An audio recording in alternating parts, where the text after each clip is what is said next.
हाँ, तो चलो बच्चों चैप्टर देखो कौन सी क्लास का है? 8th क्लास है और 8th क्लास का चैप्टर है उसको अपन दूसरे विजुअल से समझते हैं। मतलब आपकी बुक है थोड़ी बड़ी है उसमें थोड़ी-सी लैंग्वेज हार्ड है। यहाँ हम विजुअल के थ्रू इस चैप्टर को समझते हैं ताकि आपको कांसेप्ट समझ में भी आए और एग्ज़ाम में आपके पास में लिखने के लिए कंटेंट भी हो। पढ़ते हैं, ये मैं हिंदी में पढ़ा रहा हूँ। इंग्लिश में इसी कंटेंट को मैं डालूँगा, तो हमारे जो इंग्लिश वाले बच्चे हैं वो उसको देखें। हाँ, उनको अगर समझ में नहीं आ रहा है और हिंदी में अगर उनको समझने के लिए देखना है तो आप ये देख सकते हैं, बाकी ये स्पेशली हिंदी वालों के लिए वीडियो। चलो, स्टार्ट करते हैं। देखो, हमारी पृथ्वी के अनमोल खजाने आपको भी पता है कि भूमि, लैंड, मृदा, जल, वनस्पति, वन्य जीवन ये हमारी धरती के ऐसे नेचुरल रिसोर्सेज हैं जिनके बिना हम धरती की कल्पना नहीं कर सकते। लेकिन इनका जो भविष्य है ना वो खतरे में है। तो इनके ऊपर क्या-क्या खतरे हैं और उनका समाधान क्या-क्या हो सकता है, इसको लेकर आपका ये चैप्टर है। देखते हैं एक साझा ग्रह पर संरक्षण और भविष्य की कहानी, कि हम इनको कैसे संरक्षित कर सकते हैं और भविष्य में हम इनको किस प्रकार बचा के रख सकते हैं ताकि हमारी जो पृथ्वी है वो भी सुरक्षित रहे और अ, हम खुद भी सुरक्षित रहें। एक ग्रह, दो दुनियाएँ, माम्बा और पीटर की कहानी। चैप्टर में आपके दे रखा है, लेकिन इसमें देखो आप इसको बड़े इंटरेस्टिंग तरीके से देखोगे, हम इसको पढ़ते हुए आगे चलेंगे। क्या है? माम्बा तंजानिया के एक छोटे से गाँव में रहती है। उसका परिवार एक छोटी झोपड़ी के चारों ओर चट्टानी भूमि के एक टुकड़े का मालिक है। उसके पिता मेहनत करने के बाद मुश्किल से कुछ मक्का और सेम उगा पाते हैं, जो पूरे साल उनके परिवार का भरण-पोषण करने और पेट भरने के लिए पर्याप्त नहीं है। कुल मिला के एक तंजानिया अफ्रीका का एक देश है, उसकी एक कहानी है कि वहाँ एक परिवार रहता है, जिसके पास बहुत कम ज़मीन है और उस ज़मीन में जो वो उत्पाद उगाता है, वो उसके परिवार के भरण-पोषण के लिए पर्याप्त नहीं है। यही अपन देखते हैं न्यूज़ीलैंड में पीटर की कहानी। पीटर न्यूज़ीलैंड के भेड़ पालन क्षेत्र के मध्य में रहता है, जहाँ उसका परिवार ऊन प्रसंस्करण जो वूल प्रोसेसिंग है, उसका कारखाना चलाता है। उनका भेड़ यार्ड दूर पहाड़ियों के साथ एक विस्तृत घास के मैदान पर स्थित है। यानी जो एक बड़ा घास का मैदान है, जिसमें वो भेड़ का पालन करते हैं और वहीं भेड़ों का जो ऊन है, उसको वो निकाल कर उसका बिज़नेस करते हैं। नवीनतम तकनीक का उपयोग करके इसे वैज्ञानिक तरीके से प्रबंधित किया जाता है। पीटर का परिवार जैविक खेती के माध्यम से सब्जियाँ भी उगाता है। तो आप यहाँ पे 2 डिफरेंस देख रहे हो। जो माम्बा है, यहाँ आप कुछ अभाव देखते हो कि अभाव की दुनिया है, मतलब पिता है, उनके पास ज़मीन कम है, जिसके कारण उनका जो परिवार है, तो वो अपना भरण-पोषण करने में सक्षम नहीं है। और इधर आप पीटर देखते हो, तो यहाँ तकनीक के माध्यम से और चूँकि इनके पास में संसाधन है, वो भी उपलब्ध हैं। संसाधन के रूप में इनके पास ज़मीन है और तकनीक है, जिसके माध्यम से ये इतना अर्न कर लेते हैं कि इनको किसी प्रकार की समस्या नहीं आती। चलो नीचे देखते हैं ये अंतर। अब किसी जगह तो पर्याप्तता है ज़मीन की और किसी जगह नहीं है, ऐसा क्यों? ये अंतर भूमि, मृदा, जल, प्राकृतिक वनस्पति, जानवरों की गुणवत्ता और प्रौद्योगिकी के उपयोग में अंतर के कारण है। कैसे? जैसे मान लो आपकी भूमि है, तो इस भूमि में चक्कर पड़ सकता है कि आप देखो मांबा की जो ज़मीन है ना वो पथरीली है, चट्टानी है, तो वहाँ वो ज़्यादा फसल उत्पादन नहीं कर सकता। और उधर आप देखोगे पीटर की जो न्यूज़ीलैंड में ज़मीन है, वो ज़मीन उपजाऊ है, तो ये भी फ़र्क पड़ता है। दूसरा है मृदा, इधर की मृदा आपको दिखाई दे ही नहीं रही है क्योंकि चट्टानी है और वो बिल्कुल भी उपजाऊ नहीं होगी। जबकि जो न्यूज़ीलैंड में जो ज़मीन है वो कैसी होगी? न्यूज़ीलैंड वाली जो ज़मीन है वो उपजाऊ है, उसकी बदौलत वहाँ वो घास के मैदान उगा के वहाँ वो भेड़ पालन आसानी से कर सकता है। जल की उपलब्धता, माँबा के वहाँ पे पानी पर्याप्त मात्रा में नहीं है, प्राकृतिक वनस्पति वहाँ अच्छी नहीं है, जानवरों की गुणवत्ता भी चूँकि वो ऐसे माहौल में नहीं रहेंगे तो गुणवत्ता भी माँबा के तंजानिया में उतनी अच्छी नहीं है और प्रौद्योगिकी का तो यहाँ सवाल ही पैदा नहीं होता, जबकि न्यूज़ीलैंड में ये सारी चीज़ें आपको अलग दिखाई देगी। इन सब अंतर के कारण आपको दोनों के जो जीवन में अभाव और संसाधनों की मौजूदगी दिखाई दे रही है, वो इन सब प्राकृतिक कारणों से है। चलो आगे चलते हैं। ज़मीन के बारे में आते हैं। भूमि, हमारी दुनिया की नींव। भूमि सबसे महत्वपूर्ण प्राकृतिक संसाधनों में से एक है। ये पृथ्वी के सतह के कुल क्षेत्रफल का केवल 30% हिस्सा कवर करती है और इस छोटे प्रतिशत के सभी हिस्से रहने योग्य नहीं है। मतलब आपकी जो ज़मीन है, उसमें आपको पता है कि हमारा जो अर्थ है, उस अर्थ में 70% तो क्या है? वाटर और 30% लैंड। यानी पूरी ज़मीन पर जो पूरी हमारी जो अर्थ है, उसमें ज़मीन का हिस्सा, लैंड का जो हिस्सा है, वो मात्र 30% है और इसमें से भी कुछ एरिया ऐसा है ना कि जो रहने के हिसाब से हैबिटेबल यानी आवास योग्य नहीं है। क्यों नहीं है? उसके कई कारण हो सकते हैं। उसमें टोपोग्राफी स्थलाकृति है, जैसे कहीं पहाड़ हैं, कहीं पे पर्वत हैं, कहीं घने जंगल हैं, तो कहीं नदियाँ हैं। इन सब कारणों से लोग वहाँ नहीं रह सकते। ज़्यादातर लोग कहाँ रहते हैं? मैदानी क्षेत्रों में। ऐसा नहीं है कि भई पहाड़ों में और पठारों में लोग नहीं रहते, रहते हैं, लेकिन उनकी वहाँ पे मात्रा कम रहती है, वो हैबिटेबल उतना नहीं है। दुनिया की 90% आबादी केवल 30% भूमि क्षेत्र पर, जबकि 70% भूमि या तो विरल आबादी वाली है या निर्जन है। और आपके पास में जो 30% जमीन बची हुई है ना धरती पर, उसमें से भी 70% जमीन ऐसी है जो रहने योग्य उतनी नहीं है। ज्यादातर लोग 90% लोग 30% जमीन पर रहते हैं। बाकी बचे हुए जो 10% लोग हैं वो बची हुई 70% जमीन पे रहते हैं। तो कुल मिला के ये आपको क्या बताना चाह रहा है? ये आपको बताना चाह रहा है कि दुनिया में हमारे पास में जमीन की उपलब्धता कम है, अतः हमें इसका जो उपयोग है वो बड़ी सावधानी पूर्वक करना चाहिए और इसके लिए क्या-क्या खतरे हैं वो हम चैप्टर में आगे देखते हैं। नीचे देखिए, थोड़ा ऊपर कर लेते हैं। जनसंख्या का असमान वितरण मुख्य रूप से भूमि और जलवायु की विविध विशेषताओं के कारण है कि भाई कहीं पे जमीन है उसकी विविधता ऐसी है कि वो आपको रहने योग्य नहीं है तो वहाँ लोग कम रहेंगे। जो रहने लायक है, जो मैदानी क्षेत्र है, चूंकि मैदानों में खेती भी हो सकती है, ट्रांसपोर्टेशन भी हो सकता है, इंडस्ट्री भी लग सकती है, लोगों के आने जाने में भी तकलीफ नहीं रहती, लोग वहाँ ज्यादा बसते हैं, रोजगार के अवसर भी वहाँ पे ज्यादा होते हैं। जबकि जलवायु, जलवायु का मतलब होता है कि भाई या तो गर्मी ज्यादा पड़ेगी या सर्दी ज्यादा पड़ेगी, या फिर आपके बारिश कम होगी या किसी जगह बारिश ज़्यादा होगी। तो जहाँ जलवायु अच्छी है, वहाँ लोग ज़्यादा रहेंगे, जहाँ जलवायु आपके कठिन है, वहाँ लोग कम रहेंगे। मैदान और नदी घाटियाँ कृषि के लिए उपयुक्त भूमि प्रदान करती है, इसलिए ये दुनिया के घनी आबादी वाले क्षेत्र हैं। जबकि आप देखोगे कि जो जंगल है या पठार है या पर्वत है, वो रहने के लिए उतना उपयुक्त माहौल पैदा नहीं करती, उपलब्ध नहीं कराती, इसलिए लोग वहाँ पे कम रहते हैं। चलो आगे बढ़ते हैं। हम अपनी भूमि का उपयोग कैसे करते हैं? भूमि का उपयोग विभिन्न उद्देश्यों जैसे कृषि, वानिकी, खनन, खनन मतलब माइनिंग, घर बनाने, सड़कों और उद्योगों की स्थापना के लिए किया जाता है। इसे सामान्यतः भूमि उपयोग कहा जाता है। ठीक है, भूमि उपयोग आपके प्रश्न आ सकता है कि भूमि उपयोग के उदाहरण लिखिए। तो वैसे आप अपने कंसेप्ट से भी लिख सकते हैं, इतना तो हम समझते हैं। आगे देखिए, भूमि उपयोग भौतिक कारकों जैसे स्थलाकृति टोपोग्राफी, मिट्टी, जलवायु, खनिज, पानी की उपलब्धता और मानवीय कारकों जनसंख्या प्रौद्योगिकी द्वारा निर्धारित होता है कि भाई किसी जगह लोग कैसे रहेंगे या उसका उपयोग कैसे करेंगे। उनके लिए एक तो स्थल आकृति कि भाई पर्वत है कि पठार है, मैदान है कि रेगिस्तान है, इन सब कारणों से डिसाइड होता है। दूसरा मिट्टी, जहाँ पे जलोढ़ जो मिट्टी है, एलुवियल सोइल है, वो उपलब्ध होगी तो लोग वहाँ ज्यादा रहेंगे। और जहाँ जो मिट्टी फर्टाइल नहीं है, रेतीली मिट्टी है, जहाँ पे फसलें कम पैदा होती है, लोग वहाँ कम रहेंगे। जलवायु, जहाँ अच्छा मौसम है लोग वहाँ ज्यादा रहेंगे, जहाँ पे कठिन परिस्थितियां हैं जैसे राजस्थान में जो जैसलमेर वाला प्रदेश है, हालाँकि आजकल तो वहाँ सुविधाएँ उपलब्ध हो गई, लेकिन चूँकि वहाँ पानी की कमी थी और दूसरी बात है कि वहाँ पर गर्मी ज़्यादा पड़ती थी, तो लोग वहाँ कम मात्रा में रहते थे। राजस्थान में सबसे ज़्यादा जो आप आपका एक टॉपिक ये भी है ना, जनसंख्या, उसमें आप देखोगे कि सबसे कम जनसंख्या भी राजस्थान में कहाँ है?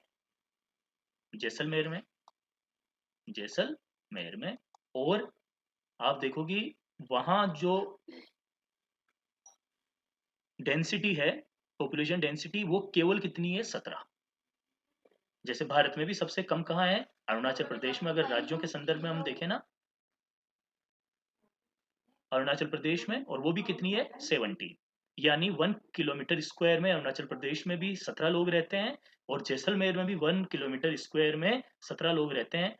ये डेंसिटी दिखाता है। जबकि आप अगर तुलना करोगे जैसलमेर की जयपुर से, जो कि राजधानी है और एक मैदानी क्षेत्र वाला एरिया है और जहाँ उपजाऊ जमीन भी है, वहाँ की डेंसिटी जो है 2011 की जनगणना के अनुसार कितनी है? 595 व्यक्ति प्रति वर्ग किलोमीटर। जैसलमेर में 17 व्यक्ति प्रति वर्ग किलोमीटर। सबसे ज़्यादा ये है, आपके आ भी सकता है राजस्थान वाले पेपर में। और ये जैसलमेर 17। क्यों? क्योंकि जैसलमेर में एक तो रेतीली मिट्टी है, तो वहाँ पे खेती उतनी ज़्यादा नहीं होती है, और दूसरी बात है कि चूंकि वो रेगिस्तानी एरिया है, तो वहाँ सर्दी और गर्मी दोनों तुलनात्मक रूप से जयपुर से ज़्यादा पड़ती है। तीसरी बात है कि वहाँ पानी की कमी है। इन सब कारणों से वहाँ की डेंसिटी बहुत कम है और एक कारण इसका ये भी है कि जैसलमेर है वो राजस्थान का सबसे बड़ा जिला है, उसका एरिया, उसका क्षेत्रफल बहुत बड़ा है, तो वो भी डेंसिटी को डिसाइड करने में जो है अपनी भूमिका निभाता है। चलो इसमें अपन अब ज़्यादा नहीं जाएँगे, आगे बढ़ेंगे। क्या था भाई अपना टॉपिक? हम अपनी भूमि का उपयोग कैसे करते हैं?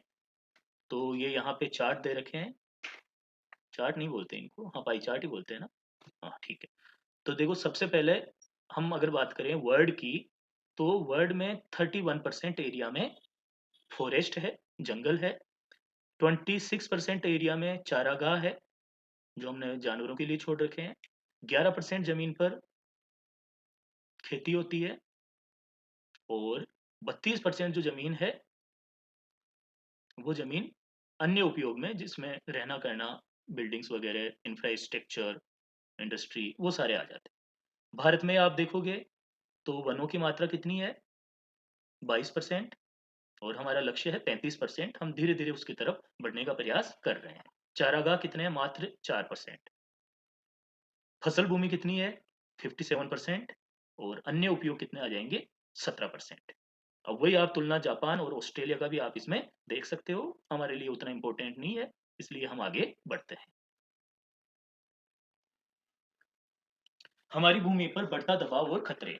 तो जो थ्रेट है, जो प्रेशर है हमारी ज़मीन पे बन रहा है, वो किन कारणों से ये हम देखते हैं समस्या।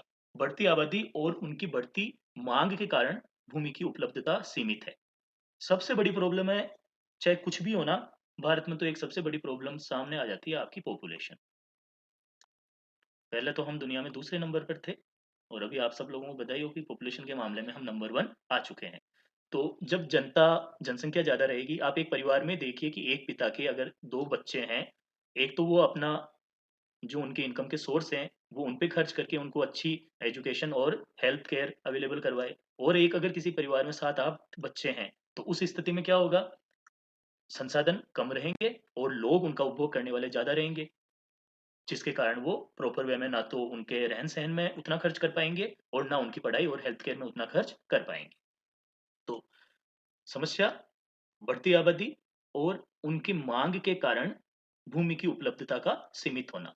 आबादी बढ़ेगी तो लोगों को रहने के लिए, रोज़गार के लिए ज़्यादा इंडस्ट्री लगाने के लिए ज़्यादा ज़मीन की आवश्यकता होगी और वो ज़मीन जो है हम उपभोग में लेंगे, तो उसके कारण क्या होगा? ज़मीन की उर्वरता भी खत्म होगी और खेती के लिए हमारे पास में ज़मीन भी कम रहेगी, वन क्षेत्र के लिए भी हमारे पास में ज़मीन कम रहेगी।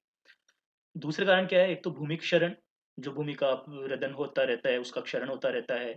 मृदा अपरदन, भूस्खलन, मरुस्थलीकरण, ये ऐसे कुछ कारण हैं, जो हमारी ज़मीन के लिए थ्रेट जो हैं, वो बन के सामने आते हैं, खतरा बन के सामने आते हैं।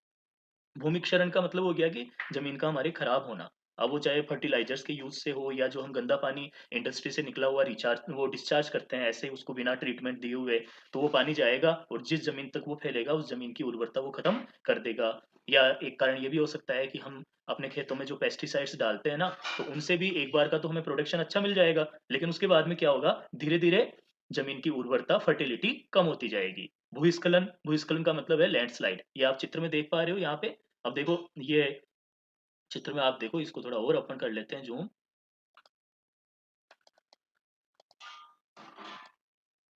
अब ये यहाँ पे वनस्पति भी थी, ज़मीन भी थी और जैसे ये भूस्खलन हुआ, तो ये पूरा का पूरा यहाँ से खिसक के नीचे की तरफ आ गया। नीचे के एरिया को भी इसने प्रभावित किया और जहाँ पे ये लोकेटेड था, इसको भी प्रभावित किया। तो भूस्खलन एक बड़ी समस्या है। चलो आगे देखते हैं। मुख्य कारण क्या है दूसरे? एक तो ये समस्या कृषि और निर्माण गतिविधियों का विस्तार और आम भूमि पर अतिक्रमण। एक तो हम खेती के लिए ज़मीन बढ़ा रहे हैं, हालाँकि खेती के लिए उतनी ज़मीन बढ़ नहीं रही है। आप भी आपके गाँव में अगर देखोगे, तो आज के कुछ टाइम पहले जितनी खेली खेती की ज़मीन की उपलब्धता थी ना, वो धीरे-धीरे कम हो रही है। कम क्यों हो रही है? एक तो लोग अपने खेतों में मकान बनाते हैं, जैसे मान लो परिवार बढ़ता है, तो नए मकान की आवश्यकता होती है, तो सीधा-सा कोई भी व्यक्ति मकान कहाँ बनाएगा? जो उसके पास में ज़मीन उपलब्ध है और वो खेत की ज़मीन होगी।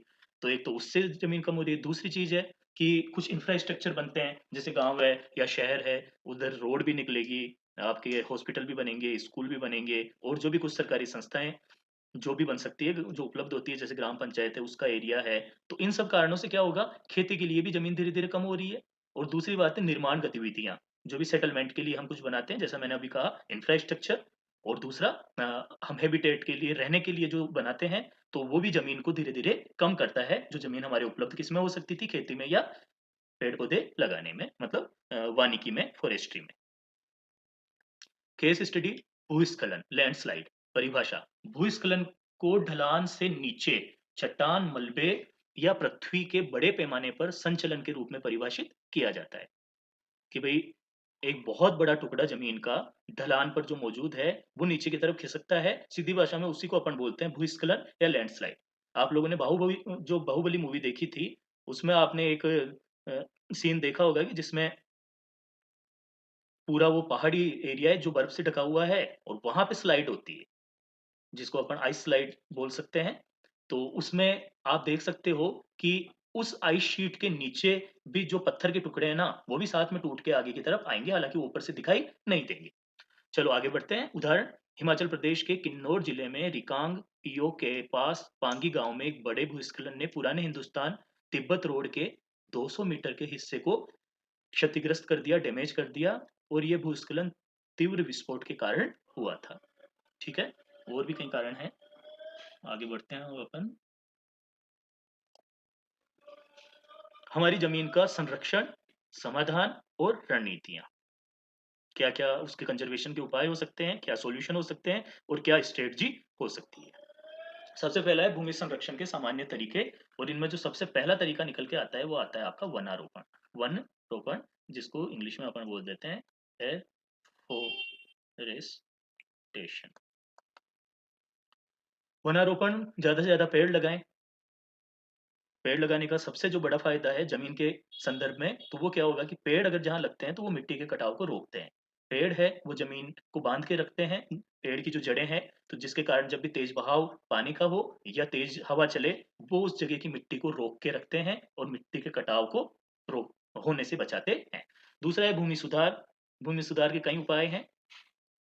फिर है रासायनिक कीटनाशक और उर्वरकों का विनियमित उपयोग, यानी हम कम मात्रा में रासायनिक कीटनाशकों का उपयोग करें, उर्वरकों का उपयोग करें। हम अपनी खेती बढ़ाने के लिए, छोटे फ़ायदे के लिए तो क्या करते हैं, हम पेस्टिसाइड्स का उपयोग कर लेते हैं, लेकिन लॉन्ग टर्म में वो ना केवल हमारे स्वास्थ्य को नुकसान पहुँचाता है, बल्कि वो ज़मीन के स्वास्थ्य को भी नुकसान पहुँचाता है, और धीरे-धीरे ज़मीन की जो उर्वरता है, यानी अनाज पैदा करने की जो क्षमता है, वो धीरे-धीरे कम होती रहती है।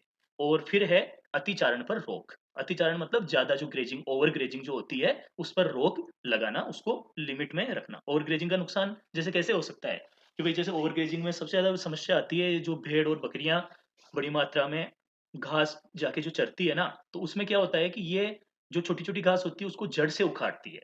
इनके जो चरने की प्रोसेस है, तो उसमें जड़ से अगर उखाड़ेगी तो क्या होगा, वो उस मिट्टी को वहाँ से क्या करेगी, अ, मिट्टी की जो पकड़ है उसको कमज़ोर कर देगी, और जब कभी भी बारिश आएगी तेज़, तो वो मिट्टी जो वहाँ मतलब उसकी जो पकड़ है मिट्टी की, जो पहले घास के कारण थी, वो वहाँ कमज़ोर हो जाएगी और वो मिट्टी बह के आगे चली जाएगी। और बह के अगर इसको आगे हम और लंबे संदर्भ में देखें, तो ये सारी मिट्टी पानी के साथ बहते हुए धीरे-धीरे नदियों तक पहुँचेगी, और नदी में जाकर नदी की जो नीचे वाला हिस्सा है, उसमें जमती जाएगी। और जब उसमें जम जाएगी, तो नदी की जो कैपेसिटी है पानी ले जाने की, वो कम हो जाएगी, और जब नदी की कैपेसिटी कम हो जाएगी, तो सीधा-सा मतलब है कि उससे नदी के आस-पास वाले एरिया में बाढ़ आने की संभावना बढ़ जाएगी। तो इसलिए ज़रूरी है कि हम अतिचारण पर, ओवर ग्रेजिंग पर रोक लगाएँ। भूस्खलन शमन तंत्र, भूस्खलन को रोकने के क्या-क्या उपाय हो सकते हैं? हैज़ार्ड मैपिंग, बस्तियों के निर्माण के लिए ऐसे क्षेत्रों से बचने के लिए कि जहाँ संभावना ऐसा है कि भई ज़्यादा भूस्खलन हो सकता है, वैज्ञानिक तरीकों से हम ये पहले पता लगा सकते हैं। तो जहाँ ज़्यादा भूस्खलन हो सकता है, वहाँ हमें क्या करना चाहिए? वहाँ हम सेटलमेंट को रोकें, वहाँ निर्माण कार्यों को रोकें, वहाँ लोगों के बसने पर, वहाँ बस्तियाँ बसाने पर रोकें। देखो, एक तो आपको ये चित्र दे रखा है कि जहाँ भी संभावना ज़्यादा है, वहाँ पे इस तरीके से आप दीवार खींच दो सीमेंटेड, तो उससे ऊपर से होने वाला स्खलन है, उसको कंट्रोल किया जा सकता है। जैसा ये सेकंड टॉपिक में बता रखा है कि प्रतिधारण दीवार का निर्माण, कंस्ट्रक्शन ऑफ रिटेंशन वॉल, भूमि को खिसकने से रोकने के लिए। तीसरा है वनस्पति आवरण में वृद्धि, इंक्रीज इन वेजिटेशन कवर, वो भूस्खलन को रोकने में एक प्रभावी तरीका अपनाता है, क्योंकि वो जमीन को जो आपकी वनस्पति की जो जड़ें हैं, वो वहाँ से उसको मजबूती प्रदान करती है और भूस्खलन को रोकती है। सतही जल निकासी, नियंत्रण, सरफेस ड्रेनेज कंट्रोल, वर्षा जल के साथ भूस्खलन, ये शायद आपको दिख नहीं रहा होगा, थोड़ा ऊपर कर लेता हूँ। वर्षा जल के साथ भूस्खलन की गति को नियंत्रित करने के लिए कि भाई तेज अगर स्पीड से पानी आ रहा है, देखो यहाँ भी इन्होंने उपाय कर रखा है। इस चित्र को अगर हम थोड़ा सा गौर से देखें, जूम कर लेते हैं,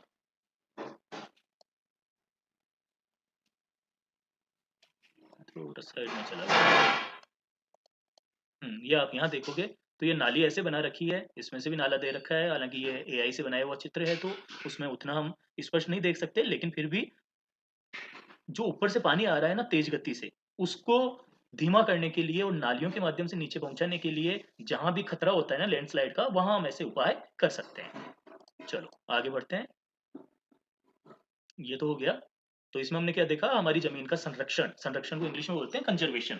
तो उसको अपन संरक्षित करने के लिए क्या क्या हमारे पास में समाधान है। पहला हमने देखा कि भाई ज्यादा से ज्यादा पेड़ लगाओ, फिर जमीन की गुणवत्ता को सुधारो, फिर रासायनिक काट और जो उर्वरक हैं, पेस्टिसाइड्स और फर्टिलाइजर्स, उनका उपयोग कम करो, और ज्यादा अ, अतिचारण जो है, ओवर ग्रेजिंग है, उसको भी कंट्रोल करो।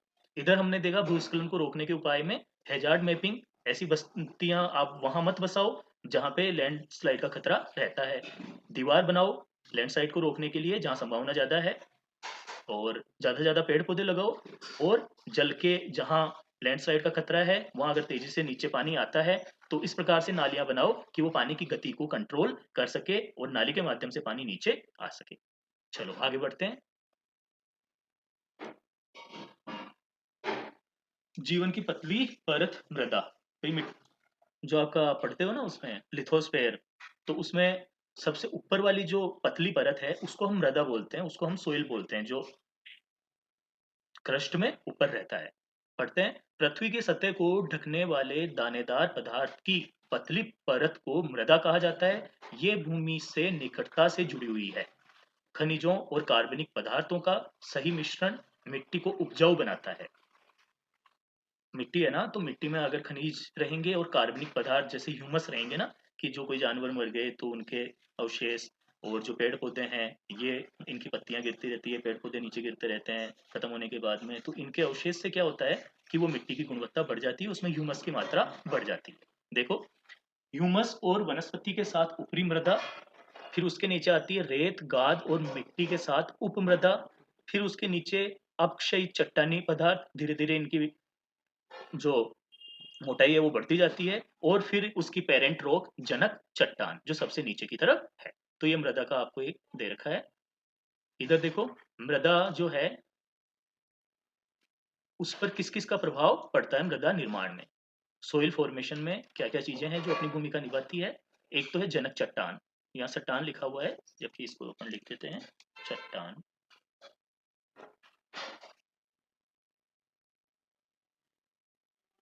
चट्टान, जनक चट्टान, ओके। पेरेंट रॉक, भाई जैसी पेरेंट रॉक होगी, मान लो बेसाल्ट की रॉक है, तो वहां पे काली मृदा होगी। इस प्रकार नीचे है उच्चावच, उच्चावच मतलब टोपोग्राफी, कहीं पे मैदान है, कहीं पे पर्वत है, कहीं पठार है, तो जैसा उनका स्वरूप है उसके आधार पे वहां पे चट्टावे, वो चट्टान जो वो आपकी मृदा है उस टाइप की होगी। पठारी क्षेत्र में, पहाड़ी क्षेत्र में अलग टाइप की मृदा होगी, मैदानी क्षेत्र में अलग टाइप की मृदा होगी। फिर है वनस्पति प्राणीजात और सूक्ष्म जीव, यानी जहाँ पेड़ पौधे ज्यादा हैं, जीव जंतु ज्यादा हैं, सूक्ष्म जीव ज्यादा हैं, वहां की मृदा में ज्यादा ह्यूमस होगा और वहां की मृदा ज्यादा उपजाऊ होगी। फिर है समय, मृदा जितना ज्यादा मृदा है जो पुरानी होगी, उतनी ज्यादा उसमें उर्वरता धीरे धीरे बढ़ती जाएगी। हालांकि मृदा को बनने में, जैसे नीचे लिखा हुआ है ना, सिर्फ 1 सेंटीमीटर मिट्टी बनने में सैकड़ों साल लग जाते हैं। तो जैसे मिट्टी धीरे धीरे बनती जाती है, वैसे वैसे उसमें मिट्टी के जो आवश्यक गुण हैं वो आते रहते हैं। तो समय भी मृदा के बनने में एक बड़ी भूमिका निभाता है। और फिर आपकी जलवायु, जलवायु का मतलब हो गया कि बारिश कैसी है, वहाँ का तापमान कैसा है, वो भी मृदा को डिसाइड करने में अपनी भूमिका निभाता है। चलो आगे। मृदा का क्षरण और संरक्षण के उपाय। मृदा को खतरे क्या है, मृदा अपरदन यानी मिट्टी के ऊपर वाली परत का कटना, चाहे वो पानी से कटे, चाहे वो तेज हवा से उसका कटाव हो। और रिक्तीकरण कारक, किन किन कारणों से मृदा को ये खतरे हैं। एक तो ये देखो, वनों की कटाई, हम पेड़ ज्यादा मात्रा में काट रहे हैं, तो जिनके कारण जो जड़ें पेड़ की मिट्टी को रोक के रखती थी, उसका प्रभाव दिखाई देता है और मिट्टी का कटाव होता है। अतिचारण हम डिस्कस कर चुके हैं, रासायनिक उर्वरकों का अत्यधिक उपयोग, वर्षा धुलाई, भूस्खलन और बाढ़, इन सब कारणों से मृदा का क्षरण होता है, मृदा है उसकी स्थिति खराब होती है। और उसके संरक्षण के क्या-क्या उपाय हैं, ये हम इनमें देखते हैं। पहला है मल्चिंग। पौधों के बीच की खाली जमीन को पुआल जैसे कार्बनिक पदार्थ की एक परत से ढक दिया जाता है। मान लीजिए पौधे हमने लगा रखे हैं और उनके बीच में गैप तो रहता ही है। उस गैप को अगर हम किसी कार्बनिक पदार्थों से, जैसे यहाँ चारा डाला हुआ है, उससे ढक दिया तो उसका फायदा क्या होगा?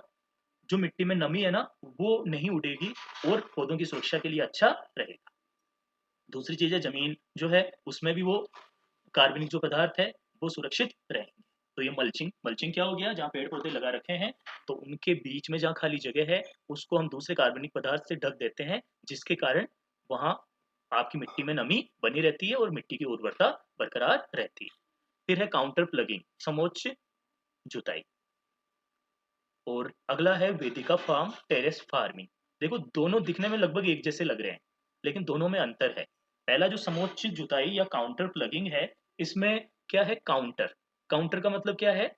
काउंटर का मतलब है कि जहां कहीं ढलान है ना, तो आप वहां पे खेती इस प्रकार करो कि ऊपर से जो पानी बह के नीचे आ रहा है उसकी गति कम हो जाए। ऊपर से अगर ढलान वाला कोई एरिया है इस प्रकार का, वहां से अगर पानी बह के नीचे आ रहा है तो वो अपने साथ में उपजाऊ मिट्टी को भी बहा के ले जाएगा और उस एरिया की उपजाऊ मिट्टी नीचे पहुंच जाएगी, तो वहां पे ज्यादा मिट्टी में उर्वरता नहीं रहेगी। तो आप क्या करो कि ये जो आपको इस टाइप के खेत दिखा रखे हैं ना, खेती ऐसे करो कि आप लाइन खींचो इस प्रकार से, जैसे हम उस पे लेके अब अगर ऊपर से पानी आ रहा है, यहाँ मान लो पानी ऐसे नीचे की तरफ बहते हुए आएगा। अब अगर हमने अपने खेत में जो हम हल चला के जो लाइन बनाते हैं उसको हम इस टाइप का बनाएं,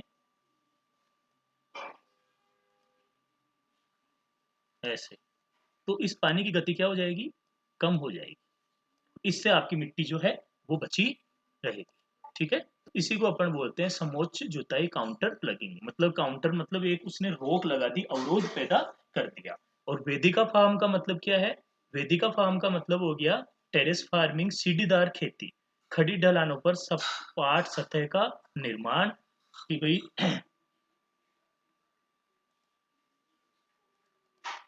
मान लीजिए कि ये जो अब ये पहाड़ है ना, तो यहाँ ये ढलान है, इस ढलान को आप पूरे तरीके से क्या करो, थोड़ा सा ऐसे भर के और वहां पे एक खेत ऐसा बनाओ सीढ़ीदार। एक यहाँ बना लिया, एक यहाँ बना लिया, एक आपने इस जगह बना लिया। तो कुल मिला के ढलान को काट के तोड़ के और वहां आपने खेत बना के उसको बिल्कुल सपाट कर लिया, सीधा कर लिया। आप टेरेस फार्मिंग के इधर वाले चित्र में देखोगे ना, तो उसमें ढलान को तोड़ के कुछ नहीं किया गया, ढलान वैसे का वैसा है। लेकिन इधर ढलान को तोड़ के वहां पे सीढ़ीदार खेती करके जो ऊपर से एक तो इस जमीन को खेती लायक बनाया और दूसरा जो मिट्टी बह के नीचे जा रही थी उसको भी बचाया। चलो आगे चलते हैं। मेरे ख्याल से इसमें थोड़ा बहुत आपको आया होगा समझ में। मेरी चित्रकारी उतनी अच्छी तो नहीं है, लेकिन कुल मिला के आप इस बात को समझो। वापस उसी पेज पे चलते हैं। हम्म, तो तीसरे नंबर की जो वेदिका फार्मिंग है, टेरेस फार्मिंग है, उसको अपन सीढ़ीदार खेती बोलेंगे। ढलान पे जमीन जो ढलान वाली है उसको हमने क्या किया, तोड़ के खेती लायक बना लिया, सीधा कर लिया, जो आपको ये चित्र में भी दिखाई दे रहा है। मुझसे बेटर चित्र तो यहाँ पर है। चलो इसको साइड में कर देते हैं। रक्षक मेखला, शेल्टर बेल्ट्स। इतने लंबे सारे आप पेड़ देख रहे हो ना। अब मान लो आपने इस साइड में खेती कर रखी है, अपने खेत में कुछ बो रखा है, और उधर से या तो समुद्र है और बहुत कभी तेजी के साथ में लहरें आती है या कभी तूफान आता है। तो अगर ये पेड़ रहेंगे तो उन लहरों को, उन तूफानों को क्या करेंगे, उनकी गति को कुछ हद तक कम कर देंगे, जिससे आपकी फसल को नुकसान होगा। और दूसरा उदाहरण हम अपन देखते हैं कि भाई कहीं पे जैसे रेतीली आंधियां चलती है, उधर रेगिस्तानी एरिया है, आंधी चलती है, बहुत तेज गति से हवा आती है, चाहे अपने साथ मिट्टी लाए या केवल हवा आए, वो आपकी फसल को नुकसान पहुंचा सकती है। लेकिन अगर आपने इस तरीके से पेड़ लगा दिए, आपने एक शेल्टर लगा दिया, तो उससे क्या होगा, आपकी फसल को नुकसान नहीं होगा और आपकी जमीन को नुकसान नहीं होगा। अगर पानी भी आएगा तो जमीन को बहा के ले जाएगा, तेज हवा आएगी तो जमीन को उड़ा के ले जाएगी, मिट्टी आएगी तो वो जमीन के ऊपर, रेतीली मिट्टी बिछती है तो वो उसकी उर्वरता को खत्म कर देगी। तो इन सब कारणों से आप देखते हो कि भाई हम शेल्टर बेड से अपनी इस जमीन को बचा सकते हैं। इसलिए इसका नाम क्या है, ये आपके उपाय हैं, मृदा संरक्षण के उपाय, जिसमें पहला आपने देखा मल्चिंग, दूसरा आपने देखा काउंटर प्लगिंग, समोच्च जुताई, तीसरा टेरेस फार्मिंग, वेदिका फार्म, और इसका एक नाम और याद रख लेना आप, सीढ़ीदार खेती। यही अपन लिख देते हैं ताकि आपको समझ में रहे कौन सा आ गया।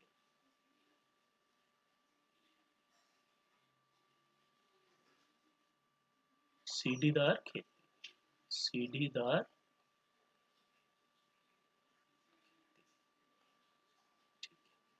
चलो नीचे आ जाओ, चट्टान बेल्ट। पानी के प्रवाह को धीमा करने के लिए चट्टानों का ढेर किया जाता है, ये आप समझ ही लेंगे। और एक है इंटरक्रॉपिंग, बीज की फसल उगाना। मिट्टी को, आपको दिखाई नहीं दे रहा होगा, हाँ, इंटरक्रॉपिंग, मिट्टी को बारिश से बचाने के लिए अलग अलग फसलें वैकल्पिक पंक्तियों में उगाई जाती है। ठीक है।